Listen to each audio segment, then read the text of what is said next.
Bukod sa NAIA, pinaguhuli rin ang mga kolorum at nangongontratang taxi sa mga paliparan sa ibang rehiyon. Damay din, pati mga habal-habal na may pareho umanong estilo.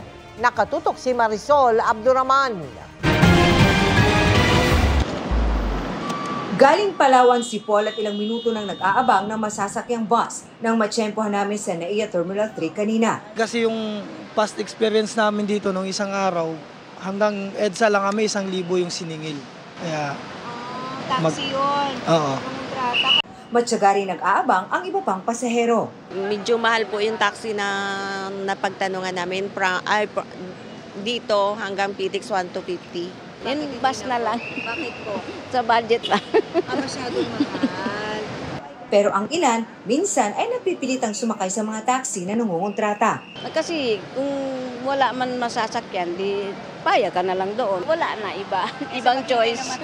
Ayon mismo sa direktor ng PNP Aviation Security Group, talamak na ang mga taxi na nangungontrata sa halip na magmetro. Kailangan natin ng whole of the nation approach, tulong-tulong, collaboration with them para kahit papaano maibsan natin itong pamimiktiman.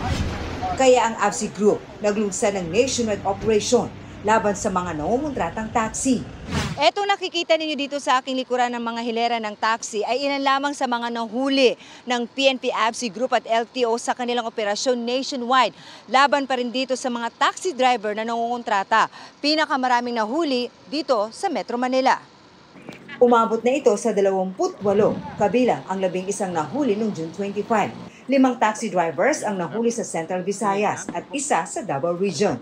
Nasa 11 naman ang mga nahuling habal-habal. Dahil kolorum na nga, nangungontrata pa. From T1 to T3, yung singil niya is 350 pesos na kung tutusin, wala pa yatang 100 yon.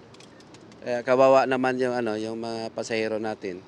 Kanina, itinon over sa LTO ang mga taxi at motorsiklo na nahuli sa operasyon. Merong sindikato talaga dito nagpapatakbo. We will look into that po, ma'am. We will submit reports as soon as obtained po kung may talagang mga tao behind this syndicate. Hinihikayat ng ABSI Group ang publiko na reklamo sa kanila ang labis-labis na paniningil ng mga driver. As long as mabidyohan po nila, mapicturean po yung driver, makuha yung other informations, pwede po nilang ipatawag yan for a show cause. Ipinag-utos din ng Transportation Department ang paglalagay ng malalaking karatula sa NAIA para madali ma-access ng mga pasahero ang libreng interterminal shuttle. Para sa GMA Integrated News, Marisol Abduraman, nakatuto 24 oras.